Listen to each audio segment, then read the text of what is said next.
বন্ধুরা চলো আজ আমরা শিখি 10টা sentence. I hope that you all will enjoy these 10 sentence and I believe that if you learn these 10 sentence it will improve your fluency. মানে এই 10টা সেন্টেন্স যদি আপনি পারেন তাহলে আপনার ফ্লুয়েন্সিটা it will be better. So right now we can start. So first one, by the grace of Allah, আল্লাহর রহমতে. I swear by God I didn't do it. খোদার কসম আমি এই কাজটা করি নাই. It makes no sense. এর কোনো অর্থ হয় না. Not the least, একটুও নয়. Not the least, একটুও নয়. It goes without saying that. এটা না বললেও চলে যে.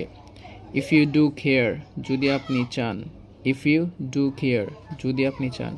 Get down to work. দেরি না করে কাজ শুরু করো. For better or for worse, ভালো মন্দ যাই হোক. Rest assured, আমার উপর ভরসা করতে পার.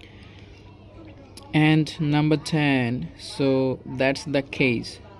So that's the case, তাহলে ব্যাপারটা এই. So বন্ধুরা আজ আমরা শিখলাম 10 new sentence and I believe that if you use these 10 sentence, আপনি যদি প্রতিদিন কনভারসেশনে এই 10টা সেন্টেন্স ব্যবহার করেন, it will be great for you. Thank you everyone.